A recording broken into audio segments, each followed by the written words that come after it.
حلال کمائی کرو کہ میرے نبی کا فرمان ہے جو صبح سے شام تک حلال کمانے میں تھکتا ہے اس دن کے سارے گناہ معاف ہو جاتے ہیں۔ سعد بن معاذ بیٹھے تھے، ان کے ہاتھوں پر اللہ کے نبی کی نظر پڑی تو ہاتھ بڑے سخت تھے، تو آپ نے کہا سعد تیرے ہاتھ اتنے سخت کیوں ہیں؟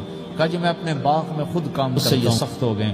تو آپ نے سعد کا ہاتھ پکڑا اور ایسے چوما اور کہا اپنے بچوں کو حلال کھلانے جو ہاتھ ایسا ہو جائے گا اس پہ جہنم کی آگ حرام ہو جائے گی۔ حلال کمائی کرو کہ میرے نبی کا فرمان ہے جو صبح سے شام تک حلال کمانے میں تھکتا ہے اس دن کے سارے گناہ معاف ہو جاتے ہیں۔ سعد بن معاذ بیٹھے تھے، ان کے ہاتھوں پر اللہ کے نبی کی نظر پڑی تو ہاتھ بڑے سخت تھے، تو آپ نے کہا سعد تیرے ہاتھ اتنے سخت کیوں ہیں؟ کہا جی میں اپنے باغ میں خود کام کرتا ہوں، سخت ہو گئے۔ تو آپ نے سعد کا ہاتھ پکڑا اور ایسے چوما اور کہا اپنے بچوں کو حلال کھلانے جو ہاتھ ایسا ہو جائے گا اس پہ جہنم کی آگ حرام ہو جائے گی۔